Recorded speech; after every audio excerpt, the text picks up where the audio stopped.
আসসালামু আলাইকুম। এই ভিডিওতে কথা বলবো আল্লাহ তার রাসূলের নির্দেশ অনুসরণ নিয়ে। অর্থাৎ রাসূলের নির্দেশ অনুসরণ বলতে কি লোক মুখে শোনা হাদিস অনুসরণ বোঝায়? কোরআনের পাশাপাশি প্রচলিত হাদিসকে অবশ্য পালনীয় ধর্মীয় বিধান হিসেবে বিবেচনার পক্ষে অন্যতম প্রধান যুক্তি বিদায় হজ্জের ভাষণে নবীজি সাল্লাল্লাহু আলাইহি সাল্লাম কোরআন ও তার সুন্নাহ বা হাদিস আঁকড়ে ধরতে বলেছেন। কিন্তু এমন বর্ণনা সিয়াসিত্তা সহ প্রসিদ্ধ হাদিস গ্রন্থে নেই। বরং মুসলিম ও আবু দাউদে বিদায় হজ্জের ভাষণের যে বর্ণনা তাতে নবীজি একটি জিনিস আঁকড়ে ধরতে বলেছেন, আর তা হচ্ছে আল্লাহর কিতাব। এ নিয়ে আরেকটি ভিডিওতে বিস্তারিত আলোচনা করেছি।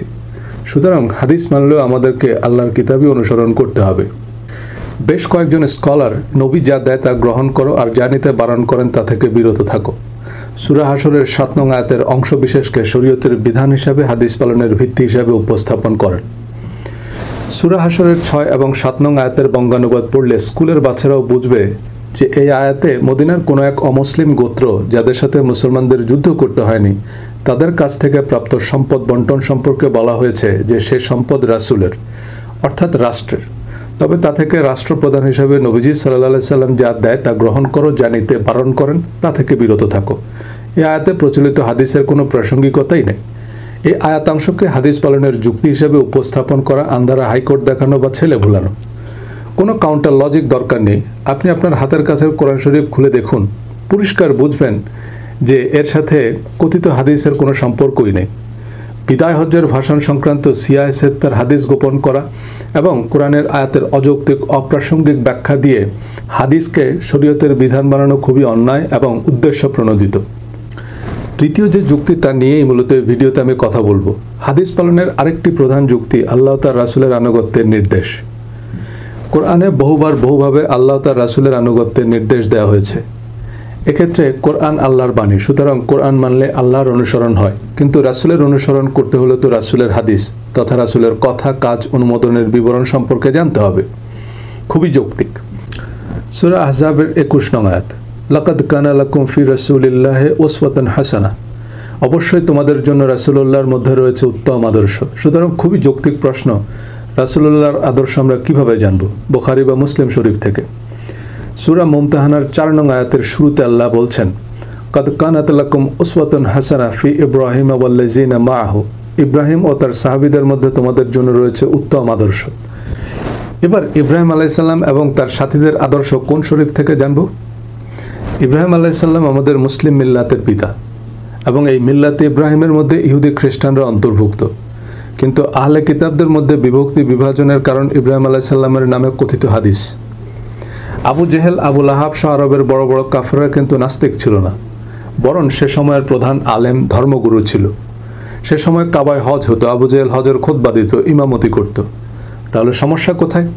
সমস্যা হচ্ছে এই আবু জেহেলরা ইব্রাহিম আলাইহিস সালামের নামে বিভিন্ন হাদিসের কিতাব এবং সেসব হাদিসের ভিত্তিতে বিভিন্ন মাসলা মাসাইল, দিবস, রীতি রেওয়াজ চালু করে এবং সেগুলোকে ধর্মের প্রধান অংশ বানায়। নবীজি সাল্লাল্লাহু আলাইহি সাল্লাম যখন বললেন ইবাদত বা আদেশ নিষেধ মানতে হবে একমাত্র আল্লাহর, এই তো ঝামেলা বাঁধল। শুধু আল্লাহর কিতাব মানলে তো আবু জেহেল, আবু লাহাবদের মাযহাব টিকে না। তারা বলল কি শুধু আল্লাহর কিতাব মানলে হবে নাকি? ইব্রাহিম নবী, ঈসা নবী, মুসা নবী এদেরকেও মানতে হবে। অর্থাৎ এদের নামে বানানো হাদিস, মন গড়া কিচ্ছা কাহিনী, আল্লাহর কিতাবের পছন্দসই তাফসির, ইজমা, কিয়াস এগুলোও মানতে হবে। নবী, রাসূল, অলিয়া উলিয়াদের কথিত সংগৃহীত সুন্নত মানতে হবে। এছাড়া আবু জেহেলরা লম্বা লম্বা দাড়ি রাখত, জুব্বা পরত, টুপি পাগড়িও পরত, নামাজ পড়ত, রোজা রাখত, হজ কোরবানি সবই করত। সে সময়ের সবচেয়ে বড় আলেম শাইখুল হাদিস ছিল আবু জেহেল। তার মূল উপাধি ছিল আবুল হাকাম বা জ্ঞানীদের পিতা। এই কথাগুলো আপনার কাছে নতুন মনে হতে পারে, কিন্তু এগুলো নতুন কথা না, এগুলো কোরআনের কথা। কোরআনেই আল্লাহ বলছেন, সূরা লোকমান ২৫ নং আয়াত, ওয়ালা ইন সাআলতাহুম মান খালাকাস সামাওয়াতি ওয়াল আরদ লা ইয়াকুলুনা আল্লাহ, যদি তুমি তাদেরকে জিজ্ঞেস করো কে আসমানসমূহ জমিন সৃষ্টি করেছেন, তারা অবশ্যই বলবে আল্লাহ। অর্থাৎ তারা আল্লাহকে মানত, আল্লাহর কিতাবও মানত, নবী রাসূলদেরকেও মানত, সাথে নিজেদের বানানো কিছু হাদিসও মানত। সেসব হাদিস ভিত্তিক ফরজ, ওয়াজিব, হালাল হারাম বাদ দিলে তাদের ধর্মের দোকান চলে না। সে ধর্মের দোকান চালু রাখতেই তারা আল্লাহর কিতাবের পরিপন্থী অবান্তর হাদিস সংগ্রহ করে। সূরা লোকমানের ৬ নং আয়াতে একথাই আল্লাহ বলেছেন, ওয়ামিনান নাসি মান ইয়াশতারি লাহওয়াল হাদিস লিয়ুদিল্লা আন সাবিলিল্লাহি বিগাইরি ইলমিন, আর কিছু মানুষ আল্লাহর পথ থেকে মানুষকে বিভ্রান্ত করার জন্য অবান্তর হাদিস সংগ্রহ করে, যেসবের সত্যতা সম্পর্কে তারা জানে না। প্রচলিত হাদিসের সত্যতা আমরা জানি না। হাদিস সংগ্রহ সংকলনের তুগলকি কাণ্ড কারখানা নিয়ে আরেকটি ভিডিওতে কথা বলেছি। হাদিসের সব নির্দেশ নবীজির নয়। বেশিরভাগ ক্ষেত্রেই হাদিসের নামে আমরা মানছি ভুট্টু সাহেবদের কথা।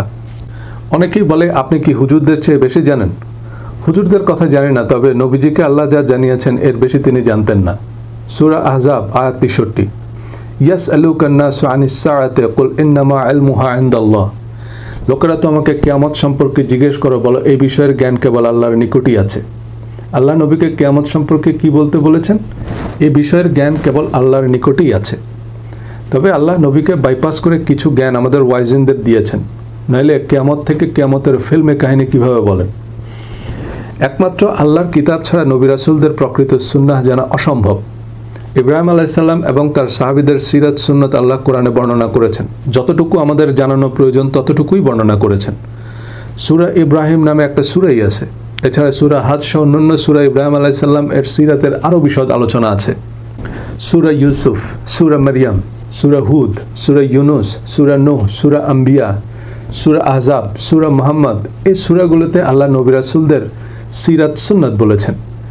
এছাড়া কোরআনে হযরত মুসা আলাইহিস সালাম, হারুন আলাইহিস সালাম, আদম আলাইহিস সালাম, ঈসা আলাইহিস সালাম, জাকারিয়া আলাইহিস সালাম, শুআয়ব আলাইহিস সালাম, লূত আলাইহিস সালাম, আইয়ুব আলাইহিস সালাম, দাউদ আলাইহিস সালাম ও সুলাইমান আলাইহিস সালামের সিরাত সুন্নাতের বিশদ বর্ণনা করেছেন। আল্লাহর কিতাবে নবী রাসূলদের হাদিস। নবীরা আল্লাহর কাছে যেসব দোয়া করেছেন তা আল্লাহ কোরআনে উল্লেখ করেছেন। আল্লাহ কোরআনকে হাদিসও বলেছেন, আর নিজেকেই সবচেয়ে বিশ্বস্ত রাবি বলেছেন। আল্লাহ প্রশ্ন করেছেন, ওয়ামান আসদাকু মিনাল্লাহি হাদিসান। হাদিস বর্ণনাকারী হিসাবে আল্লাহর চেয়ে আর কে বেশি সত্যবাদী? কিন্তু আল্লাহর বর্ণনা আবু জেহেলদের পর্যাপ্ত মনে হয়নি। তারা যেসবকে ফরজ হারাম বলে জেনে আসছিল, ফজিলত ফাজাইলের বিভিন্ন দোয়া বানিয়েছে, তার বর্ণনা আল্লাহর কিতাবে না থাকলেও তারা তা বাদ দিতে পারবে না, কারণ এগুলো যুগ যুগ ধরে প্রতিষ্ঠিত। বড় বড় শাইখুল হাদিসরা বলেছে, তারা কি মুহাম্মদের চেয়ে কম জানে? সূরা লোকমান আয়াত 21। ওয়া ইযা কিলা লাহুম ইত্তাবিউ মা আনজালাল্লাহু ক্বালু বাল নাত্তাবিউ মা ওয়াজাদনা আলাইহি আবাআনা। আর যখন তাদেরকে বলা হয় আল্লাহ যা নাজিল করেছেন তোমরা তার অনুসরণ করো, তখন তারা বলে, বরং আমরা তার অনুসরণ করব যার উপর আমাদের পিতৃপুরুষদেরকে পেয়েছি।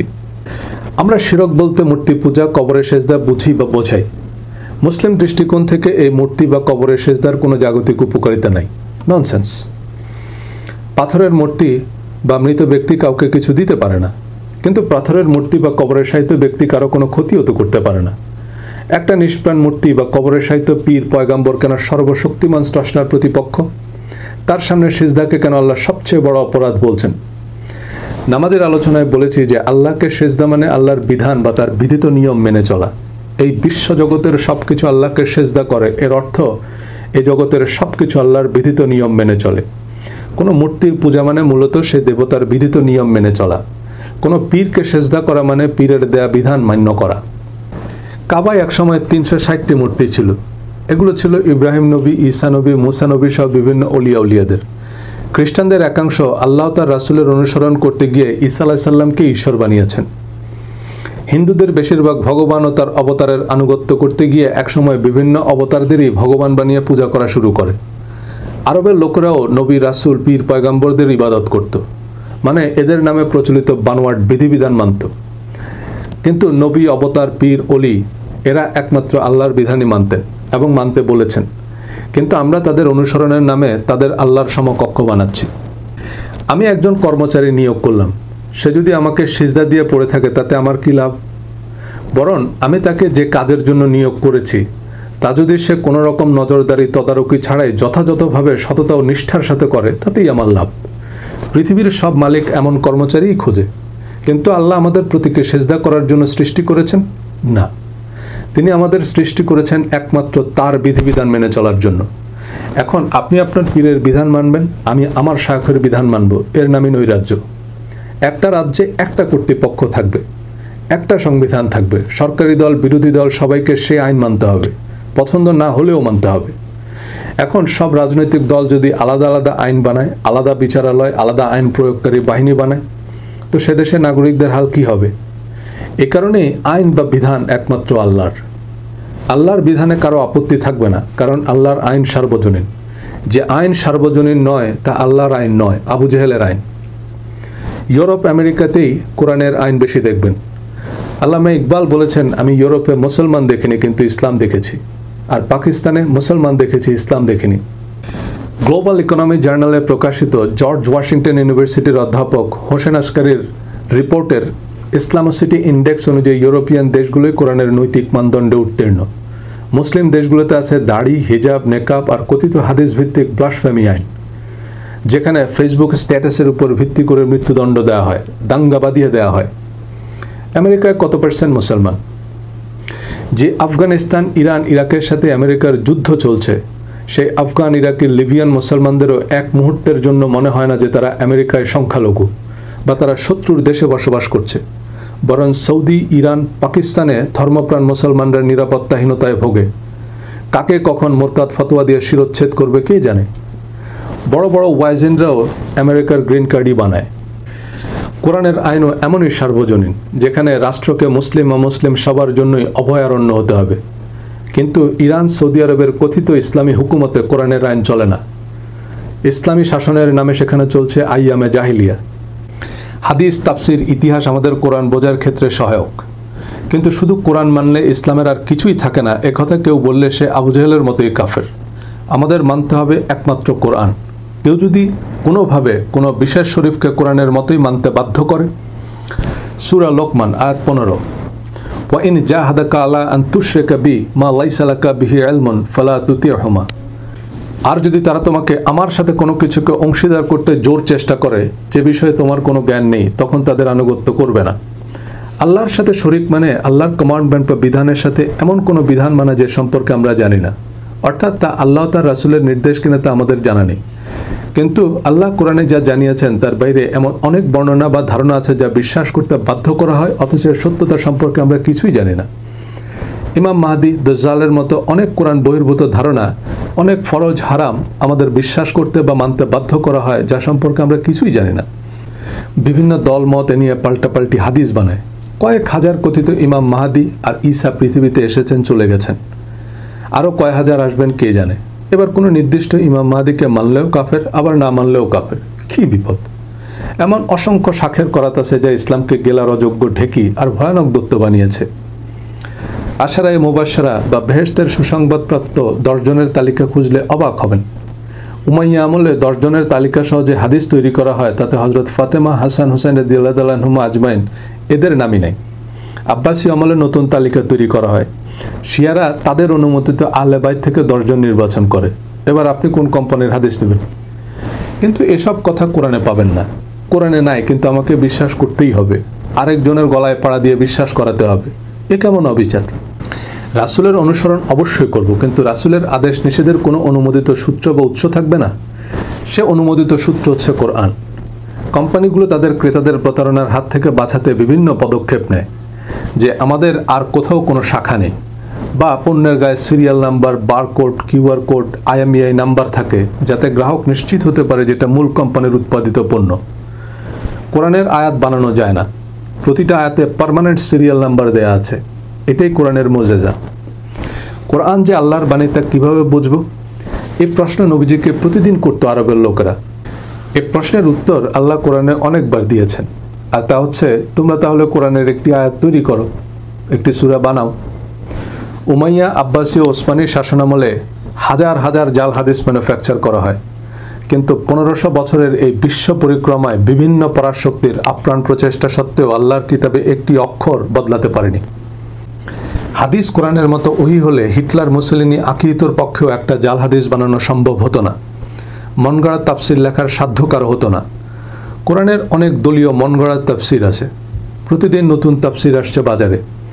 কোরআন বোঝার জন্য 10টা তাফসির, 20টা অনুবাদ ক্রস চেক করতে পারি, কিন্তু কোনো তাফসিরকে চূড়ান্ত বা নির্ভুল মনে করা যাবে না, কারণ এ তাফসির কারকদের মজহাব, মাকসাদ সম্পর্কে আমরা জানি না। হাদিস কোরআনের ব্যাখ্যা। হ্যাঁ, কোরআনে যা আছে, হাদিস, সিরাত ও ইসলামের ইতিহাসে তার আরও বিস্তারিত বর্ণনা আছে, ঘটনাবহুল বিবরণ আছে। কিন্তু যে হাদিসগুলো কোরআনের ব্যাখ্যা বা কোরআনের সাথে সামঞ্জস্যপূর্ণ, ঝগড়া কিন্তু সেই হাদিসগুলো নিয়ে নয়। মূলত হাদিস নিয়ে এত ঝগড়া বিবাদের কারণ এমন কিছু হাদিস যেসব কথা কোরআনে নেই।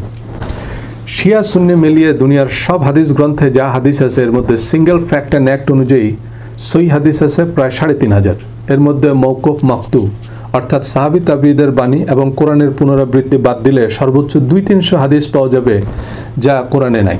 এই ২০০-৩০০ হাদিসের জন্য ইসলাম ধর্ম অচল হয় না, কিন্তু আমাদের ধর্মের দোকানে তালা পড়ে। আমাদের দেশের হাফিজি মাদ্রাসায় যারা পড়েন তাদের আয়ের প্রধান উৎস তারাবি নামাজ। কোরআনে তো নাই, নবীজির সময়ও এমন আয়োজন করে খতম তারাবি পড়ার কোনো বর্ণনা হাদিসেও নেই। মাদ্রাসায় যারা পড়েন তারা মাদ্রাসায় মুহাদ্দিস বা মুফতি হবেন, ওয়াজ করবেন। এখনকার মতো মাদ্রাসা এবং ওয়াজের প্রচলন নবীজির সময় ছিল না। বড় ও ছোট মসজিদে ইমামতি ও আজান দিয়ে চলে বাকিদের, এমন পেশাদার ইমাম মুয়াজ্জিনের ধারণাও নেই হাদিসে। তাবলিগ জামাতের সাথে কোরআন তো বহুদূর, হাদিসেরও কোনো সম্পর্ক নেই। মিলাদ, জানাজা, বিয়ে পড়ানো, কোরবানির গরু জবাই দেয়া হুজুরদের সাইড ইনকাম, কিন্তু এ ধরনের পেশাদার কার্যক্রমের কোনো বর্ণনা হাদিসেও পাবেন না। বাংলাদেশের বেশিরভাগ মসজিদ কমিটি ইমাম মুয়াজ্জিনদের সাথে কৃতদাসের মতো আচরণ করে। ইমাম সাহেবদের সত্য বলার সাহস নাই, কারণ তিনি জানেন এই কৃতদাস হওয়ার জন্য আরেকজন শাইখুল হাদিস রেডি আছেন। বেশিরভাগ মসজিদ কমিটি হানাফি, সুন্নি, আহলে হাদিস, পাকপাঞ্জাতুন ইত্যাদি দল বা তরিকাপন্থী। সে তরিকার বাইরে ফতোয়া দিলে হুজুরের চাকরি নেই। কোরআনের হাফেজ তথা রক্ষক হয়েও তারাবি, মিলাদ, ওয়াজের হাদিয়া সব সংকীর্ণ আসক্তি থেকে বের হতে না পারলে তাদের দিয়ে কোরআন প্রতিষ্ঠা হবে না। নবীজি সাল্লাল্লাহু আলাইহি সাল্লাম ও প্রধান সাহাবীরা কোরআন কায়েমের জন্য নিজেদের ভিটামাটি ছেড়ে হিজরত করেছেন। সত্য প্রতিষ্ঠার জন্য এই চরম আত্মত্যাগের নামই আল্লাহর পথে জিহাদ। কিন্তু এখনকার স্কলাররা সত্য বলতে পারেন না আহলে আবু জেহেলদের ভয়ে। কোরআনে নাই, কিন্তু আমরা ফরজ বা হারাম ফতোয়া দিয়ে বসে আছি, কারণ এই ফরজ হারাম সমাজে প্রতিষ্ঠিত। এই ফরজ হারামের বিরুদ্ধে কথা বললে হুজুরের চাকরি থাকবে না। সূরা ইসরা ৩৬ নং আয়াত, ওয়ালা তাকফু মা লাইসা লাকা বিহি ইলমুন। আর যে বিষয়ে তোমার জানা নাই তার অনুসরণ করো না। যা আল্লাহ আমাকে জানাননি তা সত্য হতে পারে, কিন্তু আমার জানা নেই। কোরআনে আল্লাহ তার রাসূলের অনুসরণের নির্দেশ দেওয়া হয়েছে, কিন্তু রাসূল সাল্লাল্লাহু আলাইহি সাল্লাম যে কোরআনের ভিত্তিতেই যাবতীয় বিধিবিধান দিয়েছেন তাও পরিষ্কার জানিয়েছেন। সূরা আহজাবের ২য় আয়াতে আল্লাহ নবীকে বলছেন, ওয়াত্তাবিউ মা উহিয়া ইলাইকা মির রাব্বিকা। আর তোমার রবের কাছ থেকে তোমার প্রতি যা ওহী করা হয় এর বাইরে তুমি আর কোনো কিছুর অনুসরণ করো না। কোরআনের বাইরেও হাদিসের ভিত্তিতে অনেক হালাল, হারাম ও ফরজ ওয়াজিব প্রচলিত আছে। আল্লাহ তার রাসূলের আনুগত্যের বরাত দিয়ে তা আমাদের মানতে বাধ্য করা হয়। সূরা তাহরিমের ১ নং আয়াতে আল্লাহ নবীজিকে শোকজ নোটিশ দিয়েছেন, ইয়া আইয়ুহান নাবিয়্যু লিমা তুহাররিমু মা আহাল্লাল্লাহু লাকা। হে নবী, আল্লাহ তোমার জন্য যা হালাল করেছেন তুমি কেন তা তোমার জন্য হারাম করছো? নবীজির স্ত্রীরা পছন্দ করতো না এমন খাবার নবীজি নিজের জন্য হারাম বললে আল্লাহ আয়াত নাজিল করেন। সুতরাং কোরআন যা হালাল বা হারাম বলেনি তাকে নবীজি হালাল বা হারাম বলেননি। কিছু ক্রিয়েটিভ লোক প্রশ্ন করেন যে নবীজির কোন কোন স্ত্রীকে খুশি করতে কি খাবার হারাম করেছেন তা হাদিস ছাড়া কিভাবে বুঝব? কিন্তু এই গুরুত্বপূর্ণ প্রশ্ন কোন পরীক্ষায় আসবে?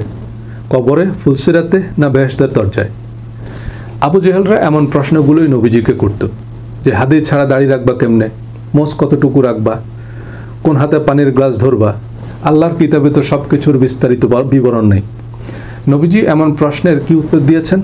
আল্লাহ নবীজিকে যে উত্তর দিতে বলেছেন, সূরা হুজুরাত আয়াত ১৬, কুল আতুআল্লিমুনাল্লাহা বিদীনিকুম ওয়াল্লাহু ইয়ালামু মা ফিস সামাওয়াতি ওয়া মা ফিল আরদ। বলো, তোমরা কি আল্লাহকে তোমাদের দ্বীন শিক্ষা দিচ্ছ, অথচ আল্লাহ জানেন যা কিছু আছে আসমান সমূহে এবং যা কিছু আছে জমিনে। সুতরাং নবীজি সাল্লাল্লাহু আলাইহি সাল্লাম কোরআন অনুযায়ী তার স্ত্রী, পরিবার, সমাজ ও রাষ্ট্রের নাগরিকদের বিভিন্ন উপদেশ দিয়েছেন। নবীজি ব্যক্তি জীবনে সরকার ও রাষ্ট্রপ্রধান ছিলেন, যুদ্ধক্ষেত্রে সেনা প্রধান ছিলেন। সরকার প্রধান, রাষ্ট্রপ্রধান, সেনা প্রধান বা প্রধান বিচারপতি হিসাবে নবীজির সকল আদেশ নিষেধ সংশ্লিষ্টদের জন্য অবশ্য পালনীয় ছিল।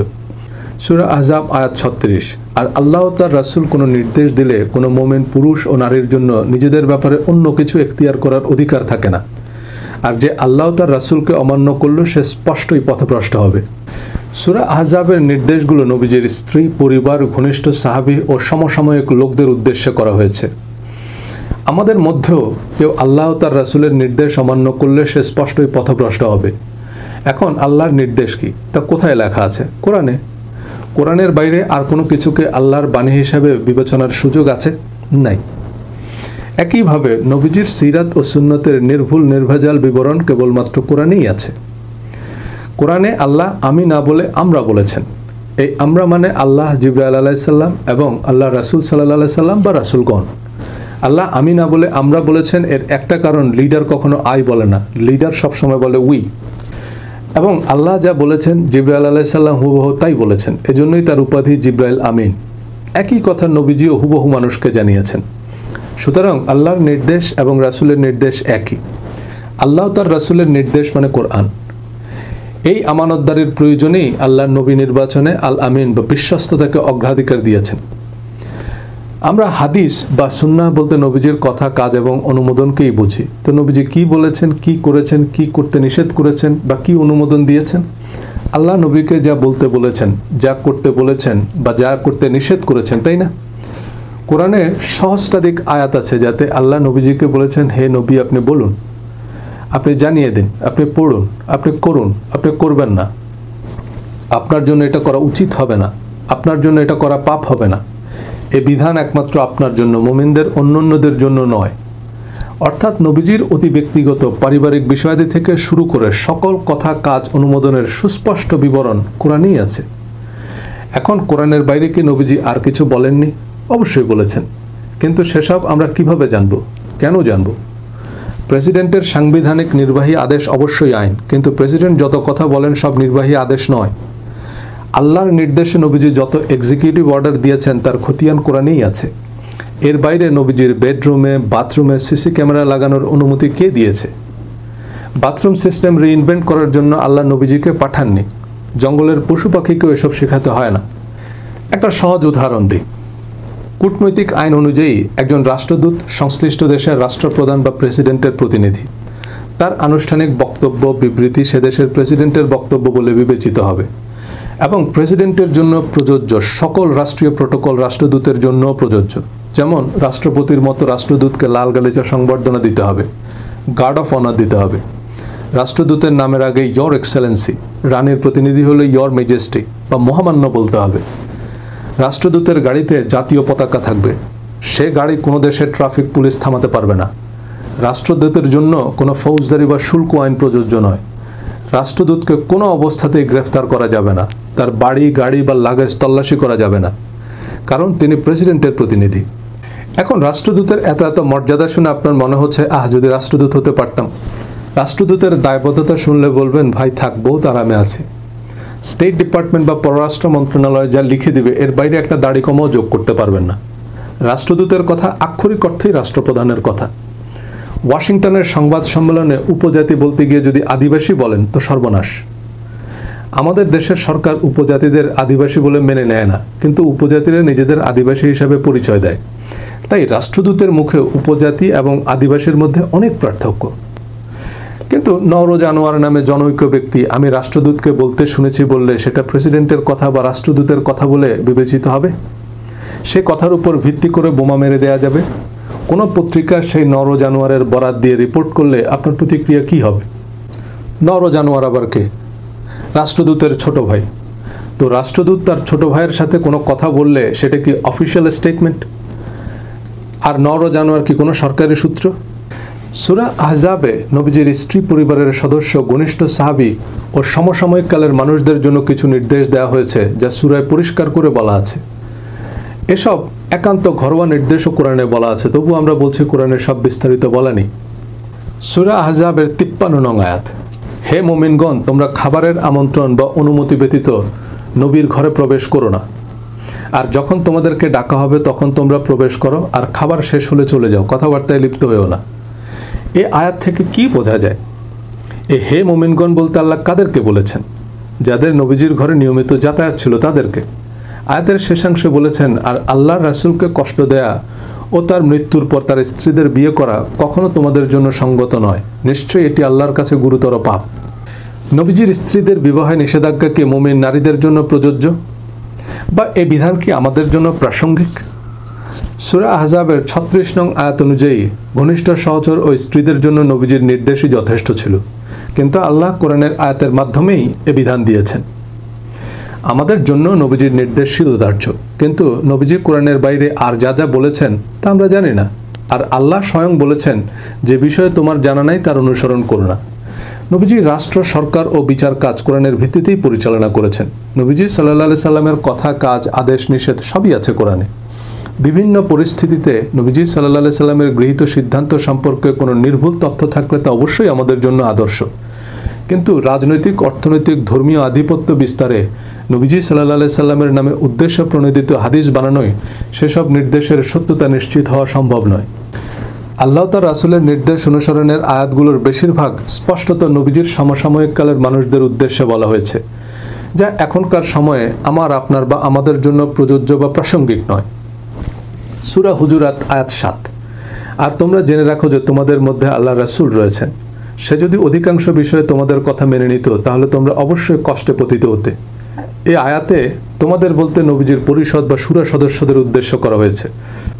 সূরা আহজাব আয়াত 31। আর তোমাদের মধ্যে যে কেউ আল্লাহ তার রাসূলের আনুগত্য করবে এবং নেক আমল করবে, আমি তাকে দ্বিগুণ প্রতিদান দেব। এই আয়াতে তোমাদের বলতে নবীজির স্ত্রীদের বলা হয়েছে। তবুও কোরআনে তো সকল প্রশ্নের উত্তর নেই। এই সকল প্রশ্নের সমাধান হাদিস বা ফিকহ কিতাবেও নেই। বিভিন্ন ওয়াজে, ইজতেমায় যে বয়ান শুনেন, এর বেশিরভাগ হাদিসের কিতাবেও নেই। জিউইশ ট্রেডিশন বা ইহুদি লোকগাথায় বিভিন্ন নবীদের অনেক মুখরোচক গল্প আছে।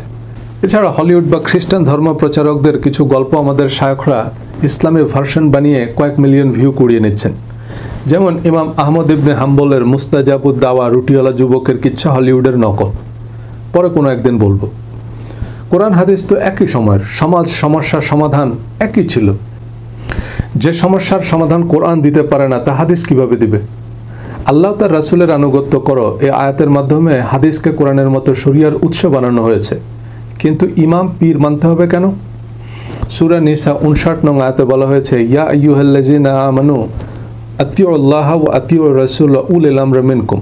হে মুমিনগণ, তোমরা আল্লাহর আনুগত্য করো, রাসূলের আনুগত্য করো এবং তোমাদের আমির বা নেতার আনুগত্য করো। মাযহাবী আলেমদের মতে এই আয়াত অনুযায়ী তোমাদের আমির মানে ইমাম আবু হানিফা, শাফি, বুখারী, তিরমিজি যা বলেছেন তাও মানতে হবে। কিন্তু এখানে আমির মানে সমাজ বা রাষ্ট্রের প্রধান। রাষ্ট্রের আইন আপনাকে মানতেই হবে। রাসূল সাল্লাল্লাহু আলাইহি সাল্লাম সুনির্দিষ্ট ও অনুমোদিত ব্যক্তি ছিলেন, সরকার ও রাষ্ট্রপ্রধান ছিলেন। তাই নবীজি সাল্লাল্লাহু আলাইহি সাল্লাম তার সমসাময়িক মানুষদের মধ্যে কোনো দল বা ব্যক্তি বিশেষকে সরাসরি কোনো নির্দেশ দিলে তা তাদের জন্য অবশ্য পালনীয় ছিল। যুদ্ধে কোনো সেনা দলকে বিশেষ কোনো দায়িত্ব দিলে তা তাদের জন্য অবশ্য পালনীয় ছিল। কিন্তু আমাদের জন্য কোরআন ছাড়া নবীজির আর কোনো অনুমোদিত শাখা বা প্রতিনিধি নাই। হাদিস বর্ণনা সংগ্রহ সংকলনের জন্য সুনির্দিষ্ট কাউকে অনুমোদন দেওয়া হয়নি। এছাড়া কোরআন যেহেতু 23 বছর সময় জুড়ে নাজিল হয়েছে, তাই নবীজি সাল্লাল্লাহু আলাইহি সাল্লাম এবং সাহাবীরা কোনো নির্দিষ্ট সময়ে এমন অনেক কাজ করেছেন যা কোরআনে তখনও নিষেধ করা হয়নি। আবার এমন অনেক কিছু করেননি, কারণ কোরআনে তখনও সেসব আদেশ দেওয়া হয়নি। এখন দিন তারিখ ছাড়া একটি হাদিসের ভিত্তিতে আমরা বলে দিলাম এই হাদিস সহিহ, সুতরাং এটা ফরজ বা হারাম। হাদিস তো সহিহ, কিন্তু 2 বছর পর কোরআনের নতুন আয়াত নাজিল হওয়ার পর আগের হালাল হারাম হয়ে গেল, আগের বিধান বদলে গেল। যেসব হাদিসের সাথে বড় বড় ইভেন্ট জড়িত, যেমন বিদায় হজ, হুদাইবিয়ার সন্ধি, বদরের যুদ্ধ ইত্যাদি ছাড়া বেশিরভাগ হাদিসের সুনির্দিষ্ট সময়কাল নির্ধারণ করা অসম্ভব। কোরআনের সব আয়াত নাজিলের প্রেক্ষাপট, এমনকি মক্কা না মদিনায় অবতীর্ণ, তা নিয়ে তাফসীরকারকগণ একমত হতে পারেননি। আর হাদিসের দিনক্ষণ জানা তো একেবারেই অসম্ভব। সম্পূর্ণ কোরআন নাজিল হওয়ার আগে অনেক সাহাবী ইন্তেকাল করেছেন, শহীদ হয়েছেন। তাদের জন্য ধর্মের সকল বিধান প্রযোজ্য ছিল না। কোরআনের সকল বিধান নাজিল হওয়ার পরই আল্লাহ বলেছেন, আজ আমি তোমাদের জন্য তোমাদের ধর্মকে পরিপূর্ণ করে দিলাম। এ কারণে সম্পূর্ণ কোরআন নাজিলের আগে বিভিন্ন সময়ে নবীজি যেসব সাময়িক সমাধান দিয়েছেন তা লিখতে নবীজি নিষেধ করেছেন, এবং সেসব হাদিস নবীজি ও খোলাফায়ে রাশিদিনের সময়ে বিশেষভাবে সংরক্ষণ করা হয়নি। সম্পূর্ণ কোরআন নাজিলের পর বিদায় হজ্জের খুতবায় নবীজি সাল্লাল্লাহু আলাইহি সাল্লাম কেবলমাত্র কোরআনই অনুসরণের নির্দেশ দিয়েছেন। কোরআনের সুনির্দিষ্ট নির্দেশ ছাড়া আর সব কিছু প্রতিষ্ঠিত গ্রহণযোগ্য সামাজিক রীতি অনুযায়ী বহাল ছিল। কোরআনের মূলনীতি অনুযায়ী রাষ্ট্রের সকল নাগরিকের জন্য রাষ্ট্রীয় আইন প্রণয়ন করা হয়, যা রাষ্ট্রের প্রয়োজন অনুযায়ী সময়ের সাথে সাথে পরিবর্তিত হয়, এবং সামাজিক প্রক্রিয়ার মধ্য দিয়েই তাতে পরিবর্তন আসে। আমাদের দেশে বিভিন্ন সাহাবী ও নবীদের নামে নাম রাখা হয়, মুসলিমদের ইসলামী নাম দেওয়া হয়। কিন্তু আবু বকর, ওমর, ওসমান, আলী, খাদিজা এই নামগুলো ইসলাম গ্রহণের আগের নাম। ইব্রাহিম শব্দটি আরবি নয়, এবং তা হযরত ইব্রাহিম আলাইহিস সালামের মুশরিক পিতার দেয়া নাম। মক্কায় অনেক কাফের মুশরিকদেরও একই ধরনের নামই ছিল। আরবে অনেক কাফের মুশরিকদেরও এ ধরনের নাম ছিল, কিন্তু আমরা এগুলোকে ইসলামী নাম বলছি। এমনই ইসলামী পোশাক, অনেক ইসলামী রীতি রেওয়াজ আছে যে সম্পর্কে কোরআনে কোনো আলোচনাই নেই। এরপরও যদি পরিষ্কার না হয় যে রাসূলের নির্দেশ বা আদর্শ বলতে কি কোরআন বহির্ভূত প্রচলিত হাদিসকেও বোঝায় কি না, এর উত্তরে কোরআনে অন্তত 500 আয়াত আছে যেখানে আল্লাহ পরিষ্কার করে বলেছেন কোরআন সম্পূর্ণ, পরিপূর্ণ, একমাত্র অনুমোদিত কিতাব। কোরআনে আল্লাহ সব কিছু বিশদ বিস্তারিত বলেছেন। কোরআনের ভিত্তিতে যারা ফয়সালা করে না তারা কাফের, জালেম, ফাসেক। তোমরা কেবল কোরআন অনুসরণ করো। আল্লাহ যা নাজিল করেছেন এর বাইরে আর কোনো কিছুর অনুসরণ করো না। কোরআন উপদেশ গ্রহণের জন্য সহজ। আর তার চেয়ে বড় জালিম আর কে, যাকে তার রবের আয়াতসমূহের মাধ্যমে উপদেশ দেওয়ার পর তা থেকে মুখ ফিরিয়ে নেয়। হাদিসের নামে জালিয়াতি শিরোনামে ভিডিওর শুরুতে কিছু আয়াত আলোচনা করেছি। কোরআন পড়লে এমন অনেক আয়াত পাবেন, নিজেই অবাক হবেন যে আরে এসব আয়াত এতদিন চোখে পড়েনি কেন। প্রতিদিন অফিসে যাওয়ার পথে যত মানুষের সাথে আমাদের দেখা হয় সবাইকে আমরা চিনি না, কারণ আমাদের ব্রেন সবাইকে মনে রাখার প্রয়োজন মনে করে না। আপনার মধ্যে যখন এই উপলব্ধি তৈরি হবে যে সারা দুনিয়ায় কে কি বলেছে তা নয়, কোরআন কি বলেছে আমি তাই বোঝার চেষ্টা করব, তখনই দেখবেন আরে তাই তো, কোরআন বোঝা সহজ। কোরআনের উপদেশ ক্লিয়ার, কনসাইজ অ্যান্ড কনক্রিট। আমাদের জন্য প্রযোজ্য নয়, নবীজির এমন ধর্মীয় সামাজিক নির্দেশও কোরআনে সংরক্ষিত। ইহুদি খ্রিস্টান সহ সকল দলমতের লোকেরা ইব্রাহিম আলাইহিস সালামের সুন্নতের দোহাই দিয়ে আলাদা আলাদা দল বানায়। আল্লাহ কোরআনে এজন্যই বলেছেন ইব্রাহিম ইহুদিও ছিল না, খ্রিস্টানও ছিল না, সে ছিল একনিষ্ঠ মুসলিম। ঈসা আলাইহিস সালাম কখনও বলেননি যে আমি একজন খ্রিস্টান। মুসা আলাইহিস সালাম নিজেকে ইহুদি বলেননি। আমরাও নবীজির হাদিসের দোহাই দিয়ে শিয়া সুন্নি দল বানাই, কিন্তু নবীজির শিয়া, সুন্নি, সুফি, মুতাজিলা ছিলেন না। তিনি ইসলাম প্রচার করেছেন, নিজেকে মুসলিম হিসাবে পরিচয় দিয়েছেন। তিনি কেবলমাত্র কোরআন অনুসরণ করেছেন, কোরআন অনুসরণ করতেই বলেছেন। সুতরাং কোরআনে নাই এমন কোনো বিধান নবীজির কথা নয়, এগুলো ভুট্টু সাহেবদের কথা।